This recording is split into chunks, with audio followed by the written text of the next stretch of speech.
हे everyone, welcome और welcome back to Raksha unplugged. कैसे हैं आप लोग? तो भाई कंट्रोवर्सी पर कंट्रोवर्सी, कोई ना कोई कंटेंट और कंटेंट के बाद रिएक्शन आवश्यक।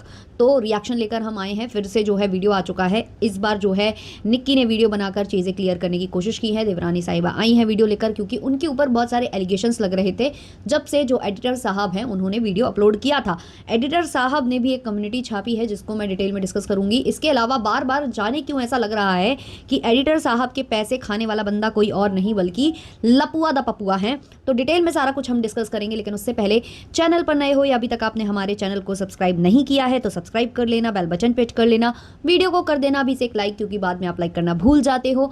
और बाकी टेल्स विद रक्षा का एक वीडियो मैंने अपलोड कल करा है, जिसका लिंक मैंने कम्युनिटी पर शेयर करा है, उसको अगर आप देख सकते हो। अगर आपको क्राइम स्टोरीज में इंटरेस्ट है तो प्लीज़ उसको ज़रूर सपोर्ट करिएगा। चलिए शुरू करते हैं आज का पॉडकास्ट। सबसे पहले मैं एक पोस्ट लेना चाहूँगी जो कि एडिटर साहब की साइट से आई थी। 20 घंटे पहले की ये पोस्ट है, जहां लिखा गया है कि मुझे फोन करके अनावश्यक दबाव बनाकर परेशान ना करें प्लीज। हमें किसी से कोई बात नहीं करनी है, हमें बस अपने मेहनत मजदूरी के पैसे से मतलब है, इसके अलावा हमें कोई बात नहीं करनी। 8 महीने से केवल बात ही कर रहे हो और मुझे आपने हर बार अच्छे से बेवकूफ़ बनाया है।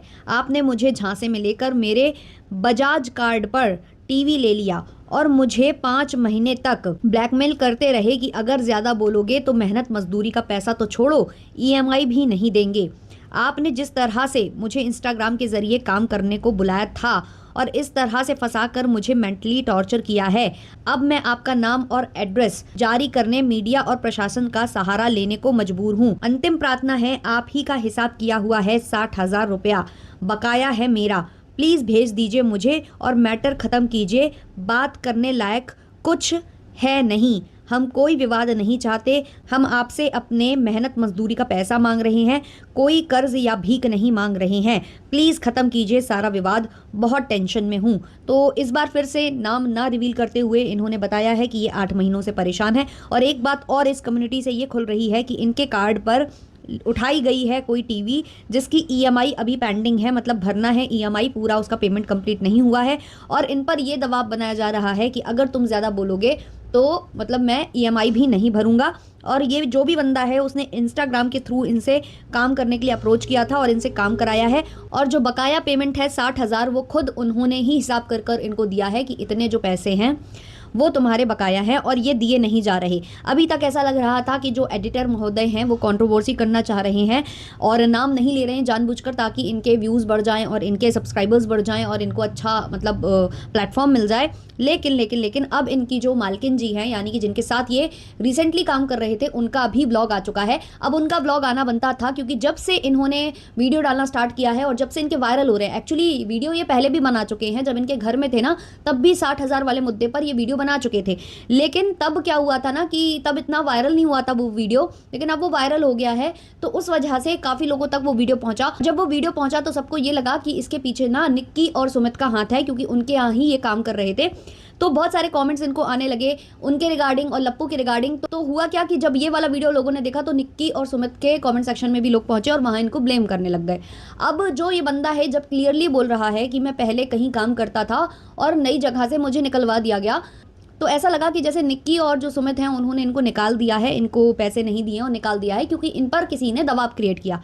लेकिन अब आया है निक्की का वीडियो जहां उन्होंने सारी चीज़ें क्लियर की हैं। उन्होंने कहा है कि भाई ये जो बंदा है मेरे यहाँ जब से काम कर रहा है तब से हमें पता था इस बारे में कि उसका जो पेमेंट है वो अटका हुआ है। ये आए दिन हमसे प्रॉब्लम शेयर करता था, बात करता रहता था फ़ोन पर, हम जानते थे। हमने बीच में कुछ पढ़ने की कोशिश भी की थी, बात करने की कोशिश की थी, लेकिन जो बंदा है जिसके ज़रिए ये बंदा हमारे घर काम करने आया, मतलब कि जो राहुल इनके घर में काम करने आया, वो किसी और क्रिएटर के सजेशन पर आया, उन्होंने यहाँ सेंड किया हुआ था, तो उनसे ही ये सारी मैटर हुआ है। तो जब निक्की इस मैटर में बीच में पड़ी, सॉल्व कराने की कोशिश की, उसका बकाया दिलाने की कोशिश की, तो उस क्रिएटर ने भी निक्की को बोला कि आप इस मैटर में बीच में नहीं पड़ो, ये आपका मुद्दा नहीं है। तो फिर निक्की ने बैकआउट कर लिया था। लेकिन तो निक्की का यहाँ ये कहना है कि भाई हम जानते हैं, हमारे पास डिटेल्स हैं, अगर बहुत ज़्यादा मजबूरी पड़ी तो हम बताएंगे, लेकिन अभी हम ज़्यादा कुछ नहीं बोल रहे हैं। बाकी उन्होंने अपने साइड की स्टोरी बताई है। तो अब क्या है, निक्की का वीडियो आया जहाँ उन्होंने ये बताया कि जो ये एडिटर है जब से हमारे साथ काम कर रहा था, हम इसको पैसे देते आए हैं, पैसे हम इसको दे रहे थे। और हुआ क्या कि फिर उसके बाद इसने एडवांस हमसे पेमेंट मांगी, क्योंकि इसके पिताजी की तबीयत काफ़ी ज़्यादा ख़राब थी। इन्होंने महीना अभी शुरू भी ही हुआ था और 10 दिन ही हुए थे, लेकिन फिर भी इन्होंने पूरी की पूरी जो इनकी पेमेंट है वो एडवांस में इनको उठाकर दे दी थी, क्योंकि उसको ज़रूरत थी। उसके अलावा निक्की ने सामने से बोला था कि अगर तुम अपने पिताजी के पास जाना चाहते हो, उनकी देखभाल करना चाहते हो, तो चले भी जा सकते हो। तो तब इसने, जो एडिटर है यानी कि राहुल, इसने तब मना कर दिया कि हम अभी नहीं जा रहे हैं, अभी केवल पैसा वगैरह हम भेजे दे रहे हैं, बाकी सब हो जाएगा। पैसा ये भेज देता है अपने जो भी गांव वगैरह जहां भी इनको भेजना था। फिर पैसा लेने के बाद क्या होता है कि 1-2 दिन तक ये काम करते हैं निक्की के साथ और बोलते भी हैं कि हमको जाना है, गांव बुला रहे हैं घर वाले। तो निक्की इनको ये बोलती हैं कि 2 से 3 दिन बाद चले जाना, क्योंकि 2 से 3 दिन के बीच में मेरा कोई शूट है और वो कंप्लीट हो जाएगा, फिर तुम आराम से चले जाना और हफ्ते 2 हफ्ते जितना तुम्हें रहना है देखभाल करके तुम वापस आ जाना। लेकिन जो राहुल है वो बिना बताए, बिना निक्की को इन्फॉर्म किए चला जाता है, जबकि अभी पूरा महीना पड़ा हुआ है, एडवांस में उसको पेमेंट मिल चुकी है।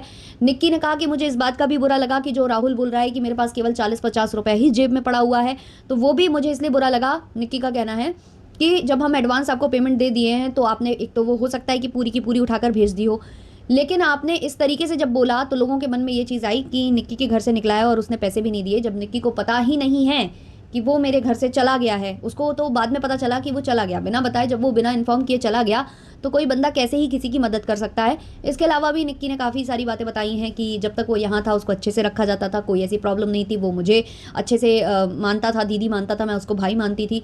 कपड़े वगैरह, दवाई वगैरह सबका खर्चा मैं ही उठाती थी। मैं उसे ये नहीं बोलती थी कि मैंने तुम्हें पेमेंट दिया तो अब सारा खर्चा तुम उठाओ। मैं जितना हो सकता था अपने साइड से करती थी, लेकिन मैं अब नाराज़ हूँ उससे कि एक तो वो बिना बताए गया और ऊपर से उसने ऐसा वीडियो डाला जिसके बाद मुझे जो है हेट पड़ रहा है। तो ये सब चीज़ें यहाँ से निक्की ने बोली हैं।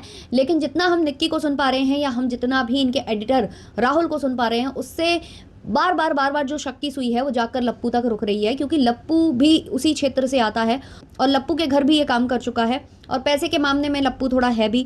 और रही बात टीवी वगैरह की, तो लप्पू के घर में आए दिन ये सामान वगैरह आते रहे हैं, तो इतना ज़्यादा डिटेल नहीं है, क्योंकि आए दिन ये लोग क्रिएटर्स हैं, कुछ ना कुछ खरीदते रहते हैं, कुछ ना कुछ इनका रहता है, कभी कैमरा खरीदना, कभी टीवी खरीदना, कभी फ्रिज खरीदना। और अभी लप्पू ने बहुत ज़्यादा इन्वेस्ट किया भी है, 19 से 20 लाख रुपए, जो कि बोलना है इनका।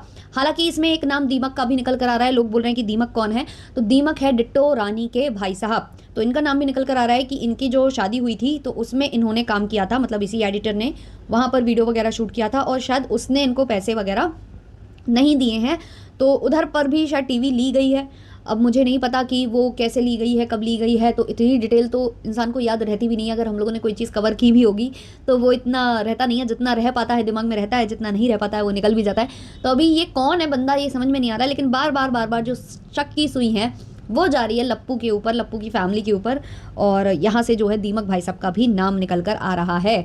तो अभी जो ये बातें हो रही हैं भाई, अगर लप्पू है यहाँ पर तो एक ये वही प्रश्न उठता है कि लप्पू इतना अमीर आदमी जिसने अभी अभी जो है इतना बड़ा इवेंट कराया है, जिसके सारे जो क्रिएटर मित्र हैं उसकी चटुकारिता कर रहे हैं, रिएक्शन चैनल वालों को ये भी सुना रहे हैं कि भाई जो तुम लोग हो, तुम लोगों की तो औकात ही क्या है जो तुम लोग इस पर अपना प्रतिक्रिया दे रहे हो। तुम लोग तो उधर पर जाकर बुक कराकर 50 लोगों को भी खाना नहीं खिला सकते, और उसने इतने लोगों को खुलेआम बुला लिया, ये कर दिया वो कर दिया।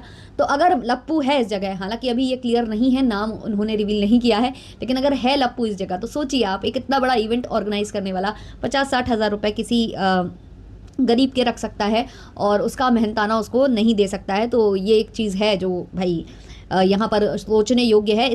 इसके अलावा एक वो जो कमेंट करने वाली मेम साहब हैं, उनका भी अलग कंट्रोवर्सी चल रहा है।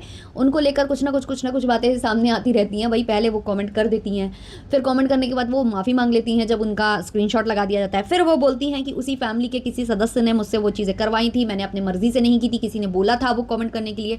फिर अगले ही पल जब रिएक्शन बनने लगते हैं तो वो लोगों को ये बोलती हैं कि मैंने तो ऐसा कुछ बोला ही नहीं है, सारा मुद्दा तो रिएक्शन चैनल वाले क्रिएट कर रहे हैं, सारा किया धरा रिएक्शन चैनल वालों का है, रिएक्शन चैनल वाले बस केवल कमेंट के आधार पर वीडियोस छाप रहे हैं और उसे डॉलर जनरेट कर रहे हैं, मतलब ये मजे काट रहे हैं। तो भाई आप जब बोलते हो, कोई भी चीज़ बोलते हो, बिना सोचे समझे आप बोलते ही क्यों हो कि उस पर इतना बवाल उठे और फिर आप इतना पछताओ। पहली बात तो आप एक नॉर्मल से कमेंट करने वाले थे, अगर आपसे गलती हो गई थी और आपने माफ़ी मांग ली थी, उसके बाद आप अपना नाम और जो भी चीज़ें हैं चेंज कर देते, या भाई कोई बड़ी बात नहीं होती है, एक नई जीमेल आईडी खोल लेते, नई जीमेल आईडी से आ जाते वाईटी के ऊपर, उसको हटा देते, डिलीट कर देते अगर आपका कोई चैनल नहीं था। लेकिन आपने ऐसा कुछ नहीं किया, आपने माफ़ी माँगी, माफ़ी माँगने के बाद पता नहीं आपने क्या सोचा, जो आपने ये बोला कि भई हमसे करवाया गया था, इंटेंशनली किसी ने करवाया था कि जाकर वहाँ कमेंट करो, और हमने कर दिया। पहले तो मुझे बुरा लगा लेकिन मैंने कर दिया, है ना? और उसके बाद आप कहते हो कि मैं रिवील करूँगी, जल्द ही रिवील करूँगी। भाई इतना रिवील तो क्रिएटर और रिएक्शन वाले नहीं करते, जितना ये भाई आईडीज़ अब जो है बातें करने लगती हैं। और उसके बाद जब रिएक्शन बन रहे हैं तो ये रिएक्शन चैनल वालों के कमेंट सेक्शन में जाकर उनको जो है बातें सुना रही हैं कि भाई तुम लोग इतने गंदे हो, इतने नीच लेवल के हो कि तुम लोग ये कर रहे हो। भाई रिएक्शन चैनल वाले केवल वो बात करते हैं जो सोशल मीडिया पर आ जाती है। अब अगर आप सोशल मीडिया पर कुछ करोगे तो उस पर बातें होंगी, और अगर आपको इतना वो है कि आप पर बातें ना बने, तो क्यों इस चीज़ को और ज़्यादा, इस मुद्दे को च्युइंगम की तरह खींचना? क्यों आपको किसी लाइव में जाकर ये कमेंट करने की ज़रूरत थी कि भाई मुझसे किसी ने कमेंट करवाया है? तो भाई अलग ही यहाँ पर भसड़ मची पड़ी है। आप लोगों के जो भी ओपिनियंस है कमेंट सेक्शन में बताओ। चलो मिलते हैं नेक्स्ट वाले पॉडकास्ट में, तब तक के लिए बाय बाय।